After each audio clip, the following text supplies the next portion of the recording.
Good morning online viewers. एक बार confirm करेंगे वॉइस क्लियर है। पिछली क्लास में हम जहां से पढ़े थे उसी से आगे कंटिन्यू करेंगे। पिछली क्लास में हमने सामान्य सिलेबस डिस्कस किया था और सिलेबस डिस्कशन के पश्चात हम देखे थे डियर स्टूडेंट्स की किस प्रकार हम ह्यूमन बॉडी सिस्टम को पहले पढ़ेंगे, उसके बाद क्रमशः हम बायोलॉजी के 9-10 के सिलेबस को अच्छी तरह से कवर करेंगे, लेकिन उत्कृष्ट गुणवत्ता के कंटेंट के साथ, ताकि आपके प्रश्न बन सके। क्योंकि अगर प्रश्नों का स्तर देखा जाए तो वह सामान्य नहीं पूछ रहा है, वह सामान्य से मध्यम की कैटेगरी में पहुंच चुका है। यानी प्रश्न अगर आपको सॉल्व करना है तो आपको सिलेबस के कंटेंट पर विशेष ध्यान देना पड़ेगा। ठीक है, क्लियर है? आप लोगों को आवाज आ रही है? Any problem? स्टार्ट करें, जल्दी बताओ।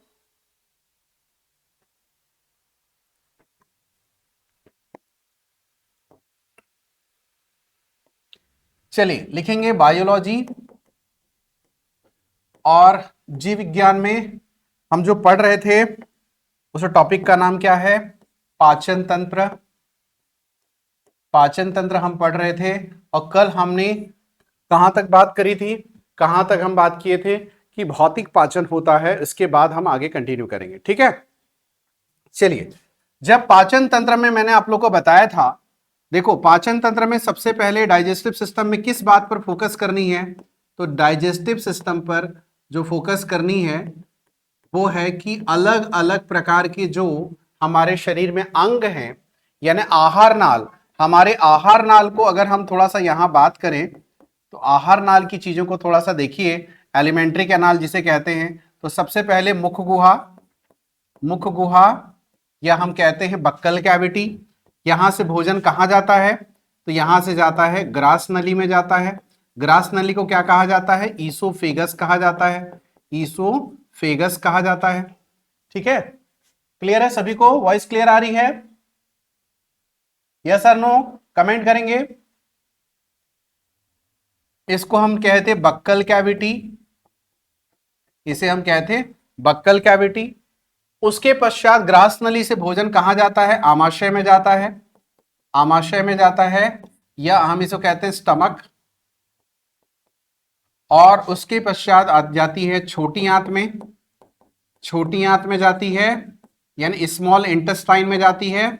और उसके पश्चात जो है बड़ी आंत में जाती है ना, बड़ी आंत में जाती है यानी कि लार्ज इंटेस्टाइन में जाती है।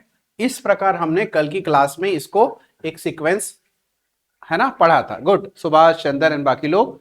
तो चलिए मैं जितना कंटेंट बताऊंगा इसको अच्छे से करके जाना, आपके पेपर में हूबहू फंस जाएगा। फंस जाएगा कहने का मतलब इससे संबंधित प्रश्न आ जाएंगे। ठीक है, तो कंसेप्ट क्लियर रखो। इससे ऊपर नीचे आगे पीछे कोई भी नया सेंटेंस भी निकलेगा ना तो आप इस कंसेप्ट के आधार पर उस प्रश्नों को बना लोगे। क्लियर है? चलिए देखते हैं, समझते हैं, इसमें अलग अलग चीजों को समझते हैं। हाँ, तो कहां कहां पर पाचन होता है? तो पाचन तो दो प्रकार का होता है। भौतिक पाचन, जैसे मुख गुहा के अंदर देखते हैं दोनों प्रकार का पाचन होगा। भौतिक पाचन भी होगा यानी फिजिकल डाइजेशन भी होगा, और यहां पर देखते हैं क्या है, रासायनिक पाचन भी होगा। रासायनिक पाचन भी होगा यानी इसमें एंजाइम भी होंगे। तो एंजाइम की मदद से क्या होगा? रासायनिक पाचन होता है। और भौतिक पाचन में हमने देखा था कि दांत की मदद से और जीवा की मदद से यहां पर चीजें देखते हैं भौतिक पाचन हो रहा है। जीवा मिक्सिंग में काम कर रहा है और दांत तोड़ने में काम कर रहा है। तो पाचन का वास्तविक मीनिंग ही मैंने आप लोगों को समझाया था। पाचन का मतलब ही समझाया था, जटिल अणुओं का सरल अणु में टूटना। कॉम्प्लेक्स मॉलिक्यूल को सिंपलेक्स मॉलिक्यूल में ब्रेक डाउन करेंगे, वही तो पाचन है। Isn't it? बातें समझ आ रही हैं? तो इसलिए यहां पर भौतिक पाचन में हम दांत की मदद से बड़े बड़े चीजों को छोटे छोटे पार्ट में तोड़ देते हैं, उसके साथ लार मिक्स हो जाती है, जीभ उसको मिक्स कर देता है और उसके बाद गोल बन जाता है, उसको गोलक कहते हैं। गोल बन जाता है उसे क्या कहते हैं? गोलक कहते हैं। और ये गोलक ही जो है हम गले से निगलते हैं तो फिर इधर धीरे से कहां चला जाता है? ग्रास नली से होते हुए कहां चला जाता है? आमाशय में चला जाता है। क्लियर है? और आमाशय में जब ये जाता है तो यहीं पर फिर पाचन चालू होता है। मैंने आप लोगों को ये थ्योरी कल भी बताया था, फिर रिपीट कर देता हूं। यहां मुख गुहा में पाचन होता है, ग्रास नली में पाचन नहीं होता, आमाशय में पाचन होता है। छोटी आंत में पाचन होता है और बड़ी आंत में बिल्कुल पाचन नहीं होता। क्लियर है? सबको समझ में आई बात? सबसे कम पाचन कहां होगा? तो बक्कल कैविटी, मुख गुहा में होगा, और सबसे अधिक पाचन छोटी आंत में होगा। ठीक है? क्लियर है? चलो अब मैं यहां पर थोड़ा सा रासायनिक पाचन पर बात करता हूं कि मुख गुहा के अंदर रासायनिक पाचन कैसे होता है। जो तो हमारे शरीर में क्या होती है, मुख गुहा के अंदर लार ग्रंथि पाई जाती है। तो 3 जोड़ी लार ग्रंथि पाई जाती है। कितनी? 3। तो 3 पेयर जो होता है, तो सबको इसको याद रखने का तरीका बता रहा हूं। देखो इधर पहला वर्ड आता है दोनों कान के नीचे तरफ अंदर साइड ना, मतलब बक्कल कैविटी के मुख गुहा के अंदर साइड दोनों कान के पास स्थित होता है। इसे कहते हैं पैरोटिड। पैरोटिड मैंने कह दिया, पैरोटिड। ठीक है? दूसरा कि यहां पर देखते हैं कि जो ऊपर वाला जबड़ा है, निचला वाला जो जबड़ा है, हमारे शरीर की सबसे मजबूत हड्डी कौन सी होती है? जबड़े की हड्डी। ऊपर का जबड़ा, निचला का जबड़ा, इसी जबड़े की मदद से किसी चीज को मुख से उठा सकते हैं हम लोग। ठीक है? तो आप चीजों को समझिए कि जबड़े के पास एक जोड़ी होती है, तो जबड़ा को अंग्रेजी में कहा जाता है मैक्सिला, तो सब मैक्सिलरी। दूसरा हम कहते हैं सब मैक्सिलरी, जबड़ा को हम जॉ भी कह देते हैं इंग्लिश में, तो सब मैक्सिलरी, सब मैक्सिलरी।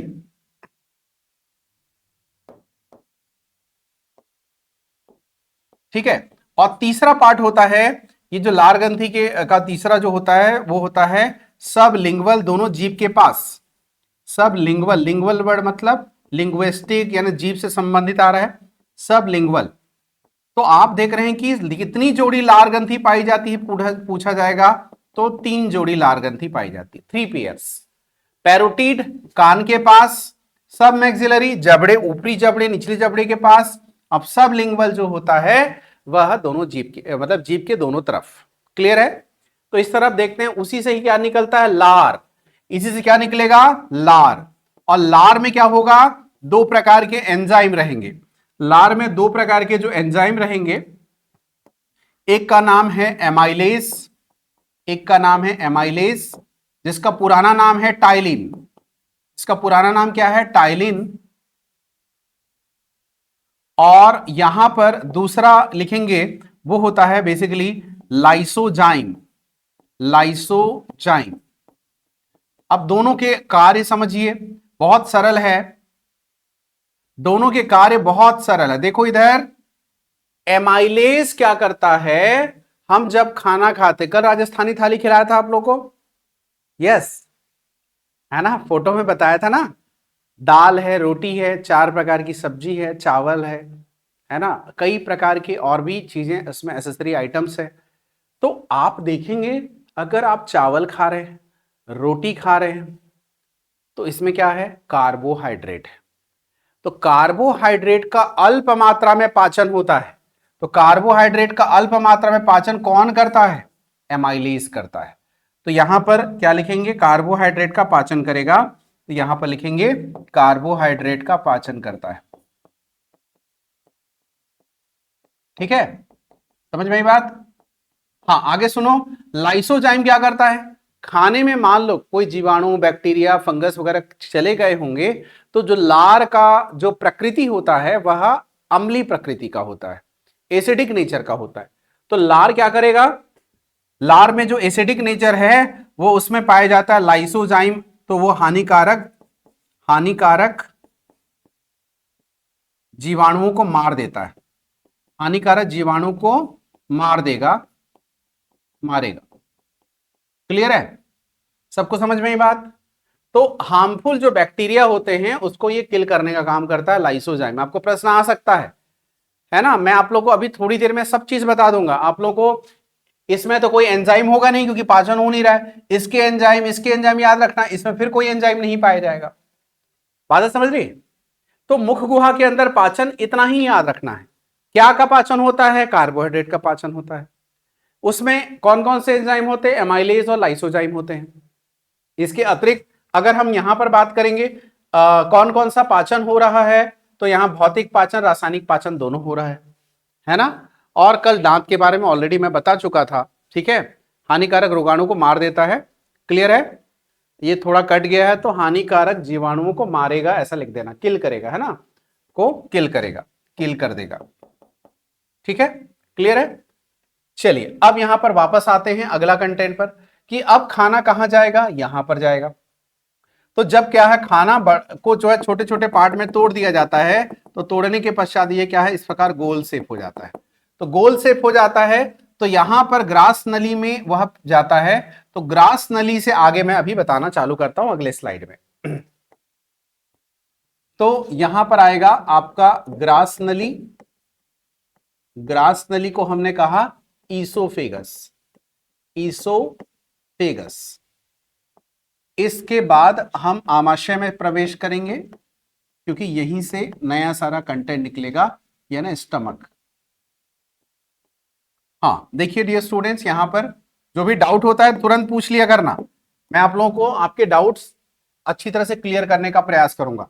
तो ये जो ईसोफेगस होता है इसके पाचन तो नहीं करता, तो यहां पर लिखेंगे पाचन नहीं करता, नहीं करता। ये तो क्या करता है, इसमें एक गति पाई जाती, एक मूवमेंट पाया जाता है। वो गति को कहा जाता है पेरिस्टालिसिस मूवमेंट, यानी क्रमाकुंचन गति। क्या कहेंगे, क्रमाकुंचन गति। और क्रमाकुंचन गति मतलब पेरिस्टालिसिस, पेरिस्टालिसिस मोमेंट, मोमेंट इस प्रकार पाया जाता है। ये जो पेरिस्टालिसिस मोमेंट है, देखो ऐसा ऐसा ऐसा ऐसा करके खाना आगे बढ़ जाता है। खाना खाए हैं, छोटे छोटे टुकड़ों में काट उसको तोड़ दिए, गोल बन गया, उसके बाद जैसे उसको निगलते हैं अंदर, तो बिना किसी ज्यादा प्रयास के वह धीरे धीरे अंदर चला जाता है। फिर अगला निवाला खा रहे हैं, बार बार खा रहे हैं, बार बार खा रहे हैं। तो लगातार वो मूवमेंट के कारण, ऐसे ऐसे मूवमेंट के कारण वह चले जाता है। क्यों होता है, क्योंकि उसमें मूवमेंट का नाम है क्रमाकुंचन गति। क्रम बाई क्रम ऐसा करके वो आगे बढ़ता है और खाना चला जाता है कहां पर, स्टमक में चला जाता है, आमाशय में चला जाता है। ठीक है। और चूंकि यहां पर जो गोलक है ना, खाना जो प्रवेश किया, खाना जब मुख गुहा से कहां गया, ग्रास नली की ओर गया, ग्रास नली से कहां जाएगा, आमाशय में जाएगा। तो आप एक बात याद रखना, इसमें भोजन का नाम क्या हो जाता है, इसका नाम तो यहां से गोलक हो गया था। गोलक को इंग्लिश में कहते हैं बोलस, बोलस हो गया था। तो ये भी क्या है, आपका गोलक ही रहेगा, ये भी क्या है, बोलस ही रहेगा।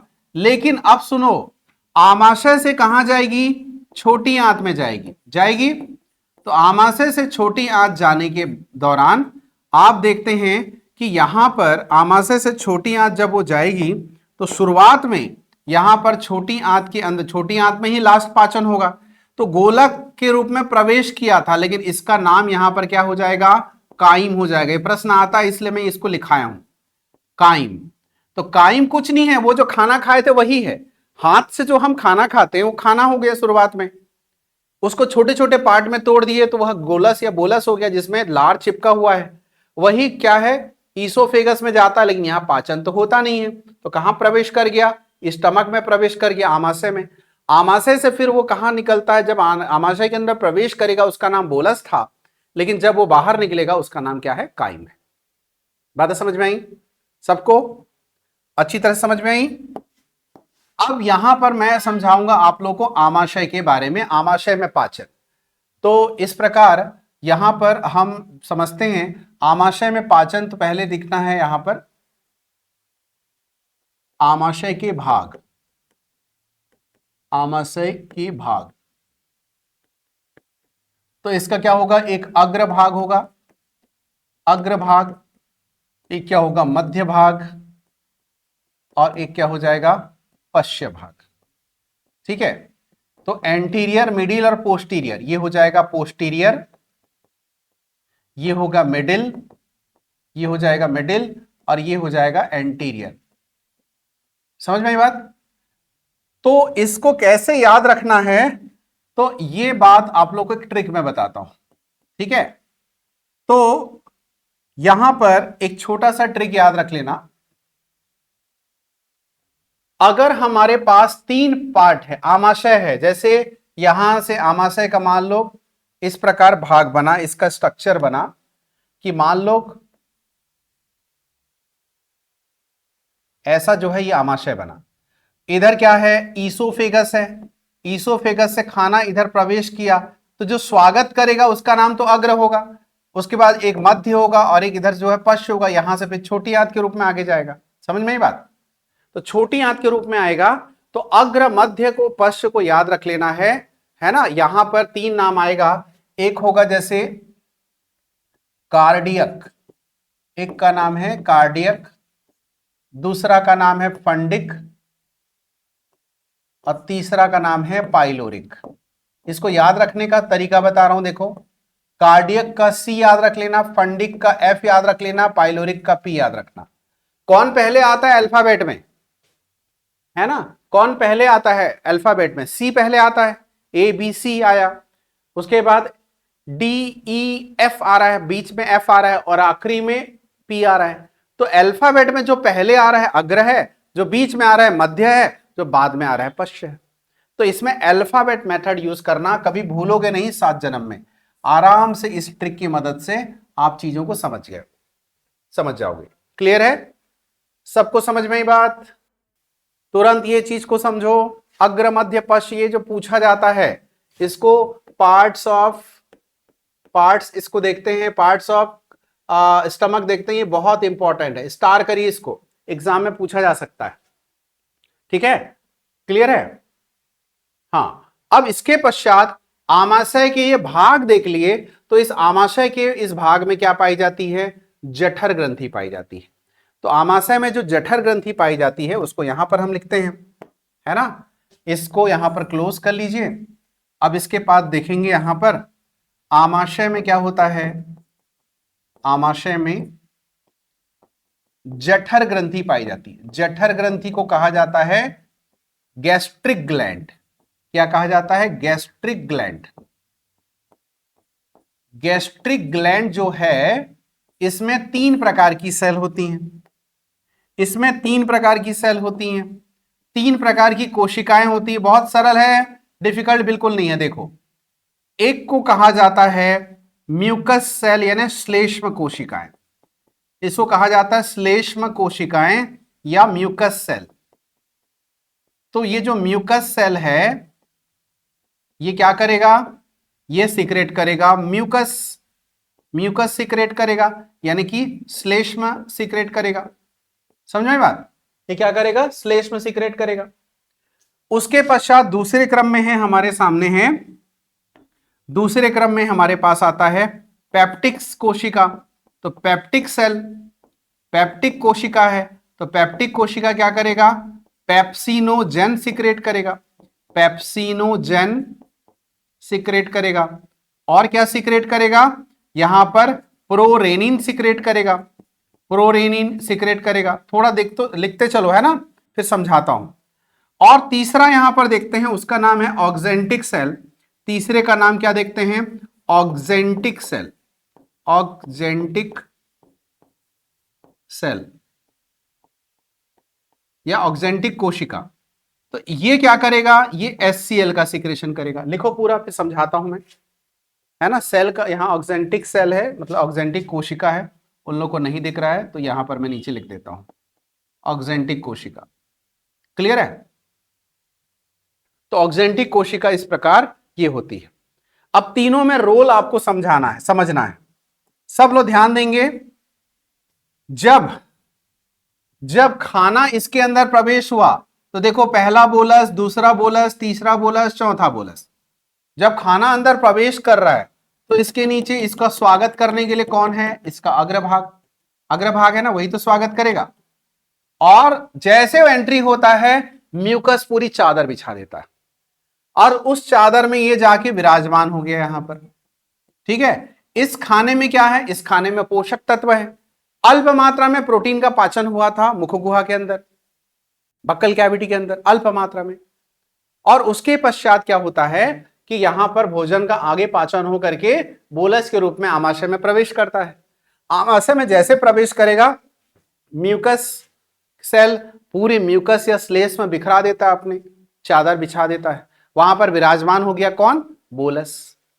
अब ये लोग क्या करते हैं, पेप्सिनोजेन और प्रोरेनिन इसमें जाके उस बोलस पे टूट पड़ते हैं, यहां पर टूट पड़ते हैं।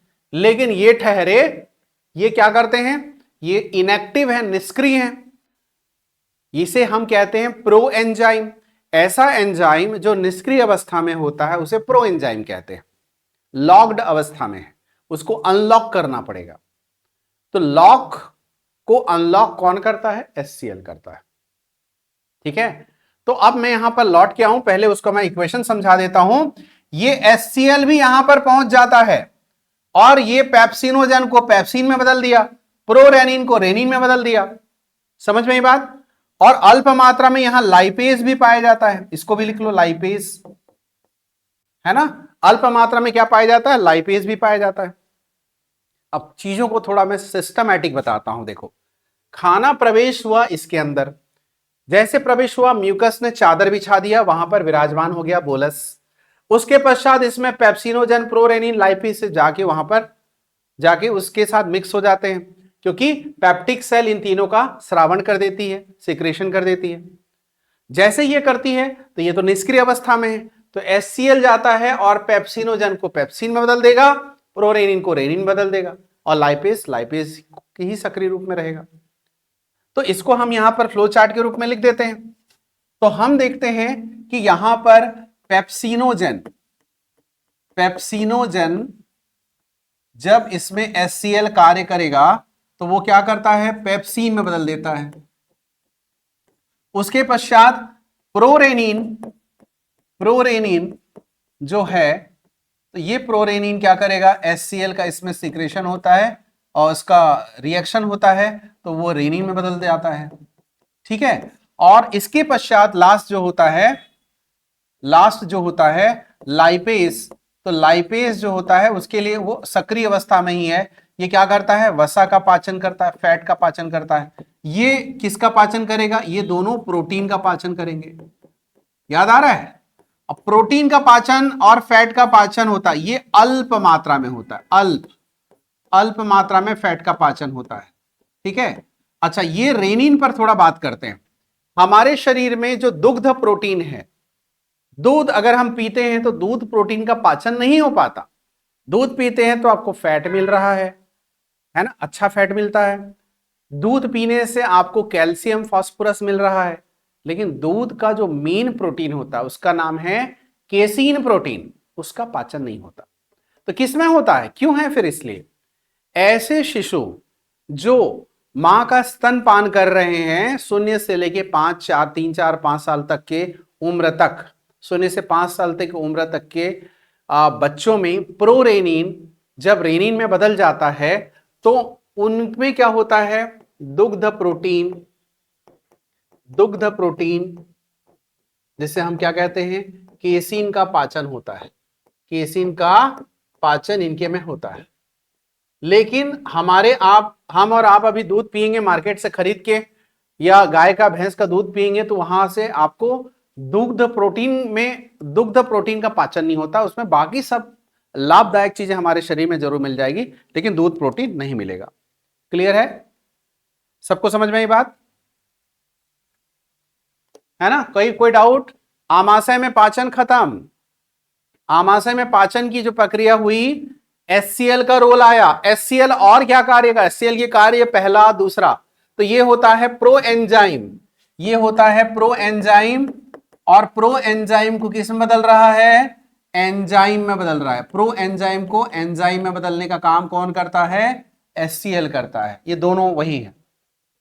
तो ये एक कार्य, ये दूसरा कार्य, और तीसरा कार्य यहां पर याद रखना है कि HCl चूंकि इसका पीएच कितना होता है, इसका पीएच 1.8 होता है, मतलब उच्च अम्लीय होता है, उच्च अम्लीय प्रवृत्ति का होता है, हाईली एसिडिक होता है। इसलिए क्या है, एसिड के कांटेक्ट में जो भी आएगा तो हानिकारक बैक्टीरिया आदि को क्या करेगा, किल कर देगा, किल करता है, मार देता है। क्लियर है, आमाशय में पाचन समाप्त। कोई डाउट है तो पूछ लो कहीं पर, ठीक है। बातें समझ में आई? हानिकारक बैक्टीरिया फंगस जो भी होंगे उसको मार देगा, है ना। तो इसका रोल समझ में आया। पेप्सिनोजन पेप्सिन में टूट गया, प्रोरेनिन रोनिन में टूट गया, लाइपेज फैट का पाचन किया, ये दोनों प्रोटीन का पाचन किया, एचसीएल इनको एक्टिवेट कर दिया। क्लियर है? म्यूकस, इसलिए म्यूकस देखो, आप ये प्रश्न पूछ सकते हो मुझे, कौन सा माइंड के ऊपर जा रहा है? नहीं, आजकल योगेश आपको समझना होगा, आप पिछले संडे का पेपर उठा के देखेंगे ना, तो ये प्रश्न आपको अच्छे स्तर के प्रश्नों के रूप में दिखेगा। पिछले संडे के पेपर में आप देखो, वन रक्षक परीक्षा दे रहे हैं, वो तो डेडिकेटेड साइंस का एक सिलेबस का डिसेंट पार्ट है, इसलिए मैं आप लोगों को सभी जरूरी फैक्ट नोट करा रहा हूं। यही सब प्रश्न आएगा। एचसीएल के कार्य क्या हैं, आपको प्रश्न पूछेगा ऑक्जेंटिक सेल से क्या निकलता है, आपको प्रश्न पूछेगा अमाशय के अग्र मध्य पश्च को मैच द कॉलम, सही जोड़ा बना के लिखो, है ना। तो ये एक होता है डिसेंट लेवल पे जानकारी। केवल सतही पढ़ेंगे 9-10 की किताब को तो उस केस में आपसे प्रश्न नहीं बनेगा, आप कंपटीशन से शुरू से ही बाहर हो जाएंगे, है ना। तो प्रश्न देखो, लड्डू खाना है ना तो मुंह को बड़ा करना पड़ेगा, ये बात सिंपल समझो। अगर सिलेक्शन लेना है तो हमारे आप में हर किसी में क्षमता है कि हम वो कर सकते हैं, तो पहले से दिमाग में बैरियर मत लाइए कि मैं ये नहीं कर सकता, ये मेरे को डिफिकल्ट लग रहा है।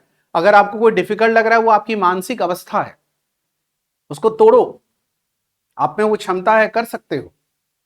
हम नॉलेज गेन करते हैं ना, जितना ज्यादा, वो खेत जैसा होता है दिमाग, अगर खेत में जितना ज्यादा हल चलाओगे, मिट्टी जितनी भुरभुरी होगी, आप उतना इंटेलिजेंट उतना जो है वहां पर क्या होगा, उतनी जो है फसल उत्पादन होगा। उसी प्रकार ब्रेन को जितना ज्यादा यूज करेंगे, जितना ब्रेन स्टॉर्मिंग चीजों में समय व्यतीत करेंगे, जितना चीजों को लॉजिकली समझने का प्रयास करेंगे, आप उतना इंटेलिजेंट बनते जाओगे।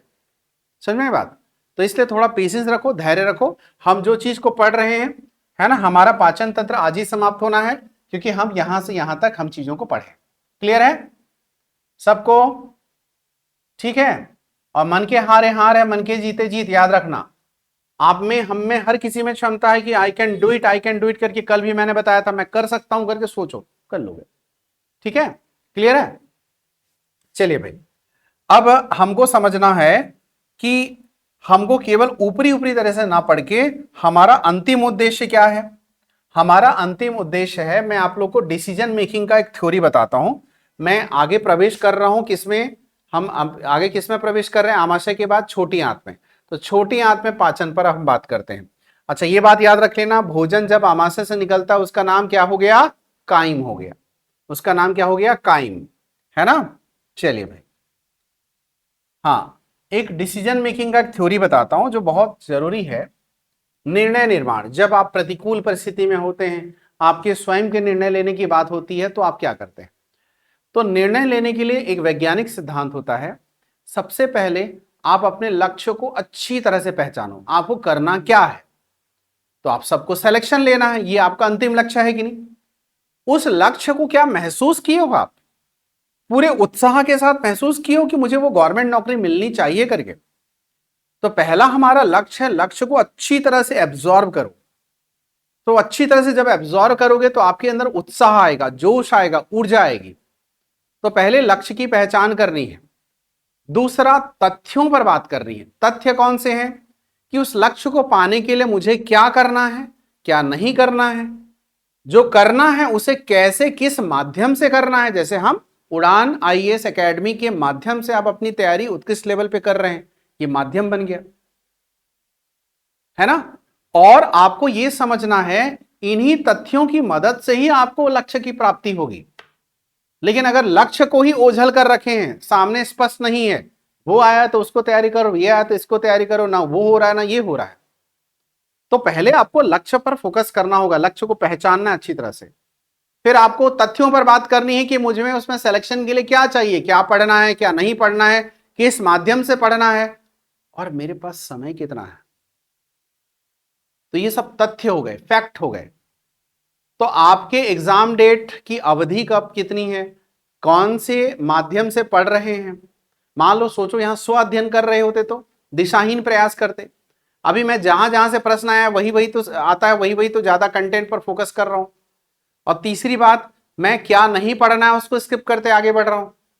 तो आप लोग ट्रूली एक नॉलेजेबल कंटेंट के साथ साथ एक बहुत ही उत्कृष्ट गुणवत्ता की पाठ्य सामग्री यानी कि कंटेंट नोट कर पा रहे हैं, और इसी को रिवाइज करते चलना, फिर आसानी से चीजें हो जाएगी। और हमारे शरीर के अंदर की बात है यार, इसमें क्या ही डरने की बात है। क्लियर है? चलो हम यहां पर बात करते हैं आप छोटी आंत में पाचन। तो छोटी आंत में पाचन को हम त्रिवेणी संगम से जोड़ते हैं। छोटी आंत में पाचन, छोटी आंत में जब पाचन पर बात करेंगे, डाइजेशन इन स्मॉल इंटेस्टाइन, है ना, डाइजेशन इन स्मॉल इंटेस्टाइन। तो इसमें सबसे पहले इसका, है ना, छोटी आंत के भाग याद रखना है। इसका एक ट्रिक बता देता हूं। इसका भी क्या होगा, अग्रभाग होगा, ये प्रश्न आता है। इसका भी अग्रभाग है, इसका भी मध्य भाग है, इसका भी मध्य भाग है, और इसका भी क्या है, पश्च भाग है। अग्र मध्य पश्च इसमें होता है। तो ये होगा एंटीरियर मिडिल पोस्टीरियर। अंडरस्टूड है इंग्लिश मीडियम वाले? Anterior middle posterior. तो इसको याद रखने का एक तरीका बताता हूं। इसको कहा जाता है ड्यूडेनम, इसको कहा जाता है ड्यूडेनम, है ना। ट्रिक बता रहा हूं, पहले पूरा नाम लिख लो, है ना। उसके बाद दूसरा आता है जेजूनम, है ना। और तीसरा होता है, ये सब 9th-10th का है भाई, कोई हाई फाई चीज नहीं पढ़ रहा है। उसके बाद होता है इलियम। ठीक है, सब लोग देखो, डी, ड्यूडेनम से डी, जेजूनम से जे, और इलियम से आई। तो जैसे किसी की शादी हो रही है, डीजे मंगाया जाता है, तो डीजे वाला पार्टी हो रहा है। लेकिन इस बार आपके यहां किसी का बर्थडे है, तो बर्थडे में जनरली बड़ी डीजे नहीं मंगाई जाती है। तो आप क्या कह रहे हैं, आप कह रहे हैं स्मॉल डी जे आई। हम कह रहे हैं बर्थडे पार्टी है ना, तो बड़ा डीजे नहीं मंगाए, स्मॉल डीजे आई। उसी डीजे से आप नाच रहे हैं, तो स्मॉल डीजे आई। तो स्मॉल से मतलब स्मॉल इंटेस्टाइन यानी छोटी आंत, और डीजे आई तो पहला अग्र है, दूसरा मध्य है, तीसरा पश्च है। तो स्मॉल डीजे आई, इस प्रकार ये निमोनिक्स याद रखना। क्लियर है? सबको समझ में आई बात? स्मॉल डीजे आई। अब आगे बात करते हैं कि इसमें पाचन कैसे होता है। तो इसमें पाचन के लिए हम यहां पर लिखेंगे 3 ऐसे बॉक्स लिखेंगे। ये तीनों बॉक्स से आपको पाचन समझ में आएगा, डाइजेशन समझ में आएगा। इसी एक चीजों में आपको अच्छी तरह से चीजें समझ में आ जाएगी।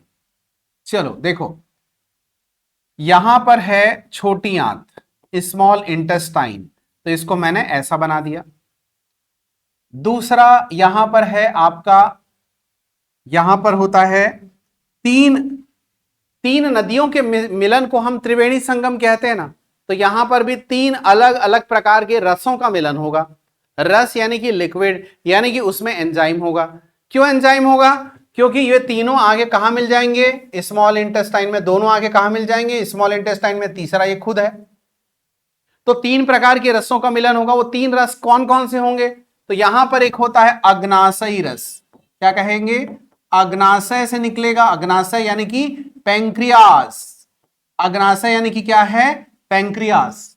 तो पैंक्रियास से निकलेगा, यहां पर क्या निकलेगा, पैंक्रियाटिक जूस निकलेगा। क्या निकलेगा? अग्नाशयी रस निकलेगा। अग्नाशयी रस। ठीक है, क्योंकि खाना कहां पहुंचा है, खाना अभी छोटी आंत में पहुंचा है। समझ में आई बात? दूसरी बात, यहां पर आपका देखते हैं लीवर होता है यकृत, और यकृत से निकलता है पित्तरस। पित्तरस निकलता है, पित्तरस को कहते हैं बाइल जूस। पित्तरस निकलता है, जो कहां पर स्टोर होता है, पित्ताशय के अंदर संचित होता है। कहां पर? पित्ताशय के अंदर संचित होता है, जिसको क्या कहते हैं, गाल ब्लेडर कहते हैं। यहां पर संचित होता है, और ये आके इधर मिल रहा होता है। तो रास्ते में क्या मिल जाता है, ये मिल जाता है। कहां जा रहे हो भाई? ये कहता है कि स्मॉल इंटेस्टाइन में जा रहा हूं, रुको मैं भी चलता हूं। तो इस प्रकार यहां से क्या है, निकलता है। तो चीजों को रिपीट कर रहा हूं, देखिए, लीवर यानी यकृत से निकलता है बाइल जूस। क्या निकलता है? बाइल जूस, जिसे हम क्या कहते हैं, पित्तरस कहते हैं। ये यहां से यहां आया, यहां पर क्या है था, पित्ताशय में यह संचित होता है, स्टोर होता है, और उसके पश्चात ये ग्लाल ब्लेडर या पित्ताशय से आगे जाएगा और जाके कहां मिल जाएगा, छोटी आंत में मिल जाएगा, क्योंकि यहां पर भोजन है, जो खाना खाए थे वो भोजन यहीं पर है, इसका पाचन होना है। अब यहां पर आता है अग्नाशय, वो कहता है मैं भी कुछ सीक्रेट करूंगा, तो यहां पर वह क्या करता है, अपना अग्नाशयी रस को यहां पर पहुंचाता है। रास्ते में ये दोनों का मिलन होता है और दोनों मिलके यहां पर मिलते हैं। तो पहली नदी ये, दूसरी नदी ये, तो तीसरी नदी ये, तीनों नदी का मिलन हो रहा है ना, इसलिए मैंने त्रिवेणी संगम कह दिया। समझ में ही बात? अभी तक सबको क्लियर है? तो प्रश्न क्या आता है, देखो, पित्त रस का श्रावण कहां से होता है, स्टूडेंट पित्ताशय कर देते हैं। अरे भाई, पित्त रस का श्रावण यकृत से हो रहा है, संचित हो रहा है पित्ताशय में। ठीक है, क्लियर है? चलो, अब यहां तक सबका क्लियर है, तो इसका खुद का भी तो रस होगा। यहां से पित्त रस हो गया, यहां से अग्नाशयी रस हो गया, तो छोटी आंत का खुद का भी तो अपना रस होगा, उसे कहते हैं आंतरीय रस। आंत से निकल के अंदर वाला रस आंतरीय रस, या इंटेस्टाइनल जूस, इसे क्या कहेंगे, इंटेस्टाइनल जूस। ठीक है, और इसका खुद में, इसमें भी एंजाइम होगा। समझ में बात? अब देखो, अगर यहां तक चीजें समझ में आ गई है, तो मैं बस एंजाइम बताऊंगा, इनका कार्य बताऊंगा, फिर यहां पर भी खत्म ये। ठीक है, यहां तक किसी को डाउट? यहां तक किसी को डाउट? इसी से प्रश्न बनेगा। चलो स्टार्ट करते हैं। देखो, हम यहां पर बात जब अग्नाशयी रस की करते हैं, तो अग्नाशयी रस को कहा जाता है पूर्ण पाचक रस। पूर्ण पाचक रस भी कहा जाता है, कंप्लीट डाइजेस्टिव जूस भी कहा जाता है, क्योंकि इसमें 4 प्रकार के एंजाइम पाए जाते हैं। इसको याद रखने का तरीका ए, सी, टी और एल। ए, सी, टी, एल, है ना? ए, सी, टी, एल, इसमें ए का मतलब होता है एमाइलेज। ए का मतलब होता है एमाइलेज, ये आता है एग्जाम में, लिखिए इसको, एमाइलेज। सी से आएगा काइमोट्रिप्सिन, सी से क्या आ जाएगा, काइमोट्रिप्सिन, और उसके पश्चात टी से आ जाएगा क्या है, ट्रिप्सिन, और उसके बाद लास्ट में आ जाएगा एल से आएगा क्या है, लाइपेज। क्या आ जाएगा, लाइपेज। तो यहां पर आ जाएगा लाइपेज, है ना? तो पूर्ण पाचक रस को पूर्ण पाचक रस क्यों कहते हैं करके जब पूछा जाएगा, तो आप लोग को समझना होगा कि यहां पूर्ण पाचक रस इसलिए कहते हैं क्योंकि इसमें 4 प्रकार के एंजाइम निकलते हैं, जिसमें हम देखते हैं ACTL, ए से एमाइलेज, सी से काइमोट्रिप्सिन, टी से ट्रिप्सिन और एल से लाइपेज। यहां तक सबको क्लियर है? अच्छा, अब एमाइलेज तो क्या करता है, हम लोग वहां पढ़े थे ना एमाइलेज, देखो इधर, एमाइलेज कहां पढ़े थे? एमाइलेज तो हम सब शुरू में भी पढ़े थे। कहां पढ़े थे? यहां पर पढ़े थे, इसके पहले वाले कंटेंट में। कहां पढ़े थे? एमाइलेज किसका पाचन कर रहा है? कार्बोहाइड्रेट का पाचन कर रहा है। इसका मतलब क्या है? इसका मतलब यहां पर भी किसका पाचन करेगा? कार्बोहाइड्रेट का पाचन करेगा, मैंने सी लिख दिया। और ये जो काइमोट्रिप्सिन और ट्रिप्सिन है, ये किसका पाचन करेगा? ये प्रोटीन का पाचन करेंगे। और ये जो फैट वो लाइपेज है, क्या किसका पाचन करेगा? ये वसा का पाचन करेगा, फैट का पाचन करेगा। अरे क्या समझे कि हमने देखा कार्बोहाइड्रेट, प्रोटीन और यहां पर फैट यानी वसा, तीनों का पाचन करने के कारण इसे पूर्ण पाचक रस कहते हैं। क्योंकि कार्बोहाइड्रेट, प्रोटीन और फैट को क्या कहा जाता है? इसे कहा जाता है प्राथमिक पोषक तत्व। तो तीनों प्राथमिक पोषक तत्वों का पाचन करेगा, इसलिए उसे हम क्या कहेंगे? पूर्ण पाचक रस कहेंगे। क्लियर है? चलो अब यहां पर बात करते हैं पित्त रस में। तो पित्त रस में कोई भी एंजाइम नहीं पाया जाता, नो एंजाइम, किसी प्रकार का एंजाइम नहीं पाया जाता। तो फिर क्या करता है? यह क्या करेगा? वसा को तोड़ेगा। तो वसा को तोड़ने के लिए वसा का इमल्सीकरण शब्द यूज किया जाता है, वसा का इमल्सीकरण कहते हैं। और क्या होता है? इसमें एक वर्णक यानी इसमें एक पिगमेंट पाया जाता है। इस पिगमेंट का नाम है बिलीरुबिन। बिलीरुबिन और बिलीवर्डिन, जिसको पीलिया हो जाता है ना, यही वर्णक बढ़ जाता है। और इसलिए यूरिन पीला जाने लगेगा, आंखें पीली दिखने लगेगी और स्किन पीला दिखने लगेगा। बिलीरुबिन और बिलीवर्डिन क्या है कहा जाएगा, तो यह वर्णक है जो पित्तरस में पाया जाता है। क्लियर है सबको? तो पित्तरस में एंजाइम नहीं पाया जाता, वसा का इमल्सीकरण कर रहा है, मतलब वसा को छोटे छोटे पार्ट में तोड़ रहा है, तो वसा में विलेय विटामिन जो है फ्री हो जाएंगे और फिर वह शरीर के द्वारा अवशोषित कर दिया जाएगा छोटी आंत की दीवार के द्वारा। क्लियर है? अब यहां पर देखते हैं यह वर्णक पाया जा रहा है आपका बिलीरुबिन और बिलीवर्डिन, है ना? समझ में ये बात? यहां तक रिपीट कर रहा हूं, कोई घबराने वाली बात नहीं है, सरल है, एकदम सिंपल है। छोटी आंत में भोजन है, 3 प्रकार के रसों का मिलन हो रहा है। तो पहला रस होता है अग्नाशयी रस, उसे पूर्ण पाचक रस कहते हैं क्योंकि वो कार्बोहाइड्रेट, प्रोटीन, फैट, जिसे प्राथमिक पोषक तत्व कहा जाता है, तीनों का पाचन कर देता है। पित्तरस कहते हैं, पित्तरस में कोई एंजाइम नहीं पाया जाता, लेकिन इसमें जो लवण पाए जाते हैं, सॉल्ट पाए जाते हैं, वह वसा का इमल्सीकरण कर देते हैं, वसा को छोटे छोटे पानी की बूंदों के रूप में तोड़ देते हैं, उसे इमल्सीकरण कहा जाता है। और यहां पर वर्णक यानी पिगमेंट पाया जाता है बिलीरुबिन और बिलीवर्डिन, जो यहां पर वर्णक के रूप में कार्य करते हैं। अब आता है, आप दोनों तो पाचन की में मदद कर रहे हो भाई, मैं भी कुछ पाचन करूंगा, कहता कौन? इंटेस्टाइनल जूस, आंतरी रस।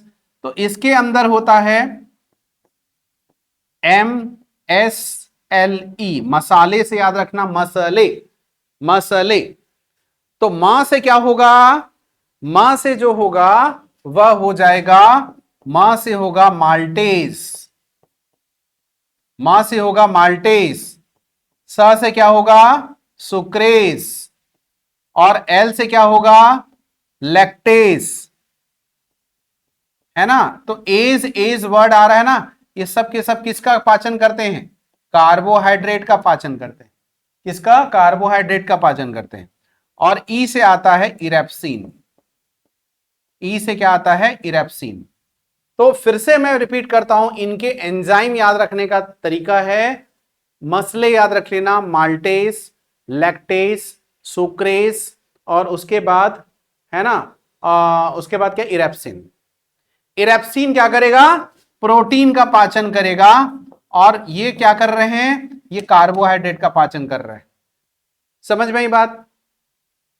कितनों को समझ आई बात? तो पाचन के फलस्वरूप हम देखते हैं सर्वाधिक पाचन कहां हो रहा है? छोटी आंत में हो रहा है, स्मॉल इंटेस्टाइन में हो रहा है। जब पाचन हो जाता है, सरल रूप में टूट जाता है, तो छोटी आंत की दीवार कैसे होती पता है? नहाने का टॉवेल होता नहीं है, मोटा टॉवेल, बाथ टॉवेल, इसमें छोटे छोटे रेशे होते हैं, फाइब्रस स्ट्रक्चर होता है। वो छोटे छोटे रेशे को क्या कहा जाता है? सूक्ष्मांकुर कहा जाता है। सूक्ष्मांकुर या इसे कहा जाता है माइक्रोविलाई। वो क्या करता है? उसको ये पाचन के पश्चात जो सरल अणुओं में टूट गया है उसको एब्जॉर्ब कर देता है और ब्लड में मिला देता है। तो एब्जॉर्ब करके ब्लड में मिला दिया जाना, यही तो क्या कहलाता है? अवशोषण कहलाता है। पाचन हो गया तो पाचन के पश्चात क्या हो गया? अवशोषण हो गया। अवशोषण होके क्या है? ब्लड में मिला दिया, तो ब्लड में पोषक तत्व पहुंच गए, कार्बोहाइड्रेट, प्रोटीन और फैट के। क्या समझे? यहां तक सबको समझ में आई बात? छोटी आंत में पाचन में कहां डाउट है पूछो, क्योंकि यहां पर बहुत सरल तरीके से मैं बताने का प्रयास कर रहा हूं। इतना इजी नहीं समझोगे तो फिर एग्जाम कैसे निकालोगे? ठीक है, पाचन तंत्र समाप्त करना भी है मुझे, जल्दी बात करें। कोई डाउट है? हाँ, थोड़ा देखें आप। अब यहां पर छोटी आंत में खाना पच गया, पचे हुए भोजन से जो महत्वपूर्ण पोषक तत्व है वह सूक्ष्मांकुर के द्वारा अवशोषित करके ब्लड में मिला दिया गया, अवशोषण भी हो गया। लेकिन खाना खाते समय आप पालक भाजी भी खाए होगे, चौलाई भी खाए होगे, तो मतलब आयरन है उसमें, है ना? इसके अलावा दूध, दही, पनीर भी खाए होगे, तो उसमें कैल्शियम है, उसमें है। ठीक है, इसके अलावा नमक खाए तो उसमें आयोडीन है। पानी भी तो पिए होगे ना?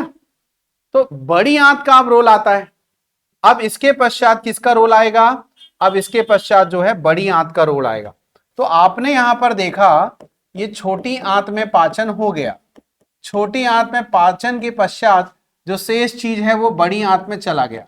तो बड़ी आंत का क्या काम है? बड़ी आंत का काम क्या है? लार्ज इंटेस्टाइन का काम क्या है? तो इसका दो कार्य है। पहला हम देखते हैं जल एवं खनिज लवण का अवशोषण। जल एवं खनिज लवण का अवशोषण है ना, ये दोनों चीजों का अवशोषण बड़ी आंत करती है। और दूसरा है ना, अपशिष्ट पदार्थ को, अपशिष्ट पदार्थ को कुछ समय के लिए होल्ड करना को, और उसके पश्चात शरीर से बाहर निकालना, बाहर निकालना। क्लियर है? तो ये दो काम होगा बड़ी आंत का। तो जल, वाटर एंड मिनरल्स, खनिज लवण मतलब मिनरल्स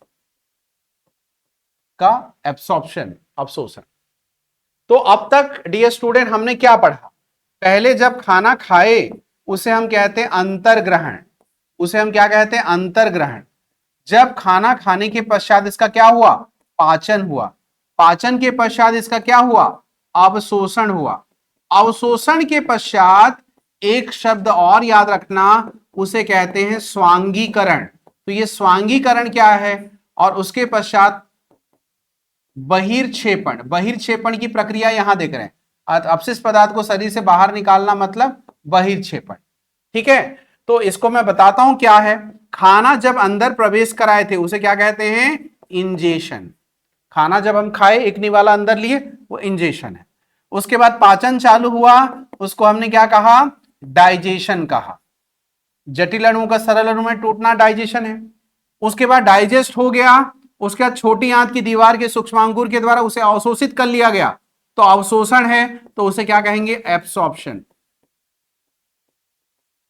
ठीक है, अब इसको कहा जाता है एसिमिलेशन। इसको थोड़ा समझो, ये इसके नाम में आंसर छुपा है, और लास्ट में है इजेशन।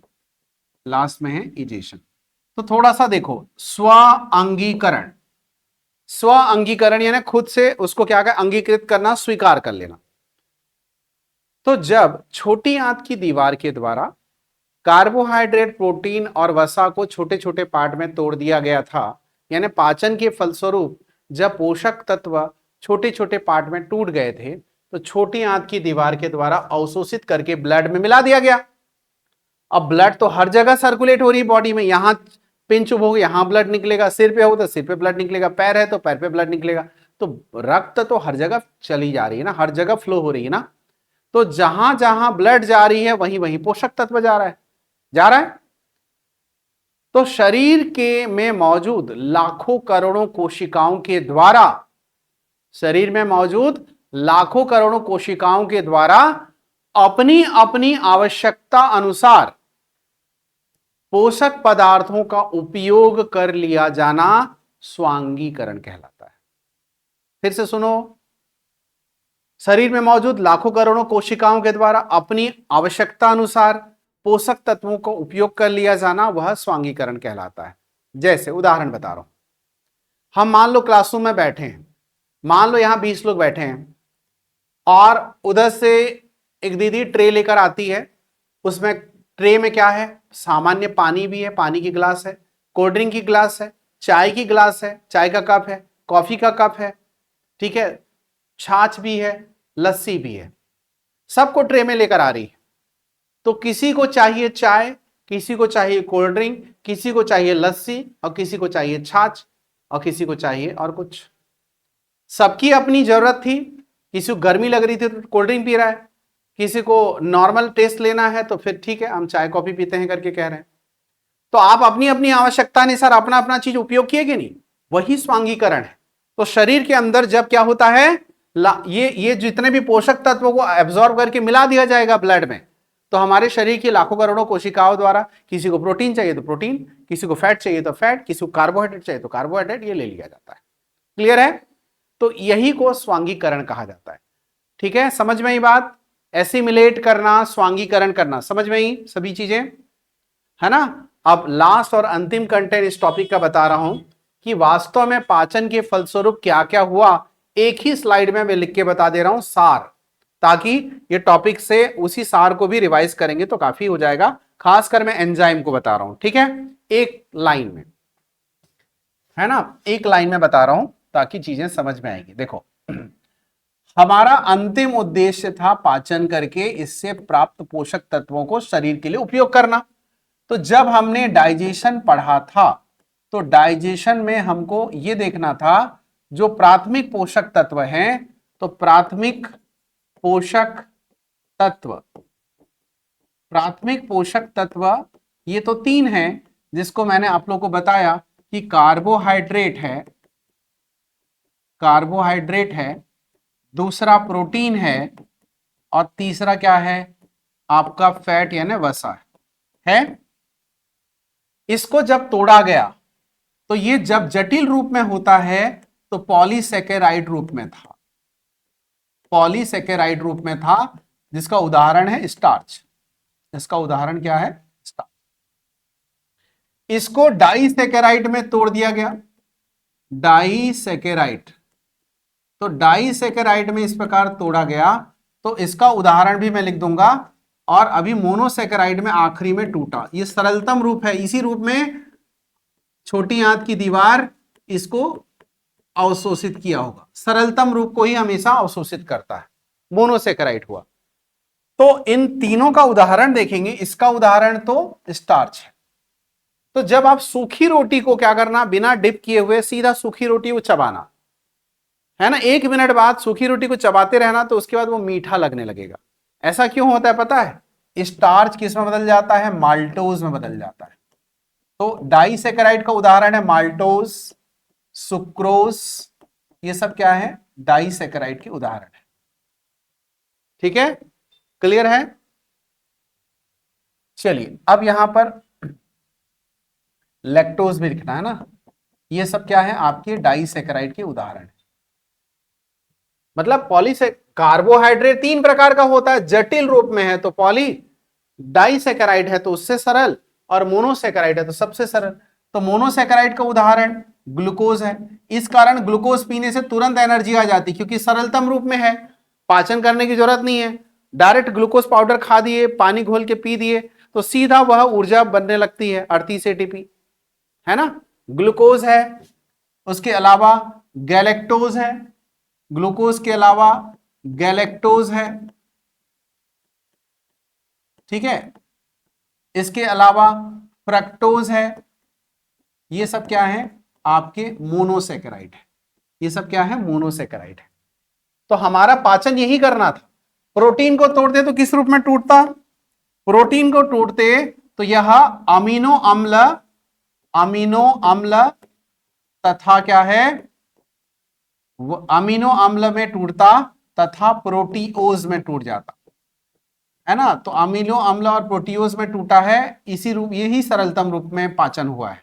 वसा, वसीय अम्ल यानी फैटी एसिड, वसीय अम्ल फैटी एसिड तथा ग्लिसरॉल में टूटा है, तथा ग्लिसरॉल में टूटा है।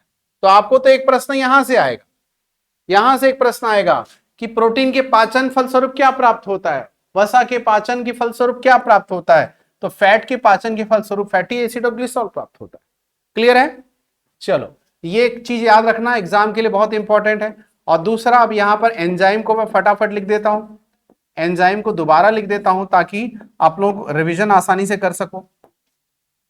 तो हम पहले मुख गुहा में प्रवेश, मुख गुहा से क्या चीजें खाना प्रवेश कराए थे, मुख गुहा से क्या है, ग्रास नली यानी ईसोफेगस, ग्रास नली से आमाशय, आमाशय से फिर हमने देखा था छोटी आंत, और छोटी आंत से हमने देखा बड़ी आंत।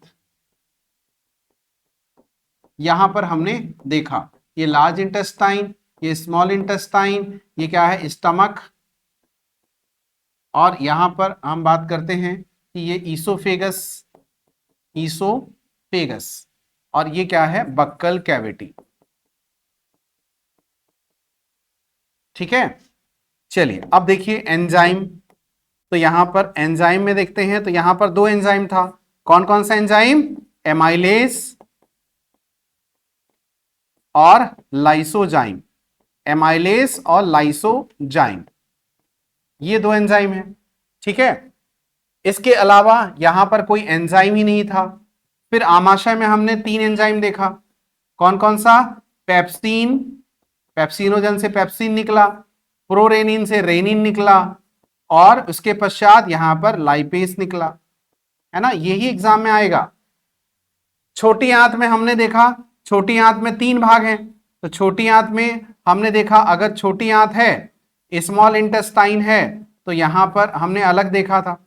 उसके पश्चात आमाशय, अग्नाशय जो है, अग्नाशय है, यहां पर देखा था। तो अग्नाशय को याद रखने का मैं तरीका बताया था, ACTL, है ना, दोनों को मैंने बताया था ना, ACTL बताया था ना। A से एमाइलेज, ठीक है, C से क्या है? काइमोट्रिप्सिन, काइमोट्रिप्सिन, और T से क्या है? ट्रिप्सिन, और L से क्या है? लाइपेज। रिवीजन करा रहा हूं भाई, है ना। ACTL, और SI से यहां पर मैंने बताया था मसले, MSLE बताया था। M से क्या है? Maltase, maltase. S से क्या है? सुक्रेस। L से क्या है? लैक्टेस। उसी को आप लोग को रिवाइज करा रहा हूं डियर स्टूडेंट, ये कोई नया चीज नहीं है। और E से क्या है? इरेप्सिन, ठीक है। तो इस प्रकार हम यहां पर देखते हैं कि इतने सारे एंजाइम हैं, तो ये एंजाइम का कंटेंट को भी आप लोग स्टार करिए और इसको भी आप लोग स्टार करिए। ये होता है आपका पाचन तंत्र, ठीक है। तो कौन कौन से एंजाइम कहां पाए जाते हैं, तो यहां से प्रश्न आएगा। और आपका एक प्रश्न आएगा पर्टिकुलरली क्या है कि कौन सा अग्र मध्य पश्च भाग है, HCl के क्या कार्य हैं, मुख गुहा के अंदर दांत के क्या रोल हैं, और कितने प्रकार हैं, यही सब पूछा जाता है। क्लियर है? सबको समझ में आई बात, है ना। चलो अब हेडिंग डालेंगे श्वसन तंत्र। अब अगला हेडिंग डालेंगे श्वसन तंत्र, जिसको हम कौन सी क्लास में करेंगे? अगली क्लास में करेंगे। कहां कहां दिक्कत हो रही है आप लोग बताएं, सो दैट कि हम चीजों को आप लोगों को बेहतर तरीके से बता पाए। पाचन तंत्र का बेसिक आइडिया ले पाए, आपको समझ पाए, आप लोग समझ अच्छी तरह से आई क्या? कोई डाउट, कोई कंफ्यूजन पूछो। इससे रिलेटेड प्रश्न नहीं छूटेगा, मैं श्योर कर रहा हूं आप लोगों को, इतना बस पढ़ के जाओ।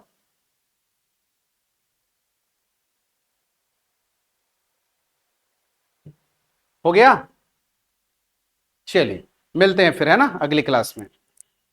Thank you so much.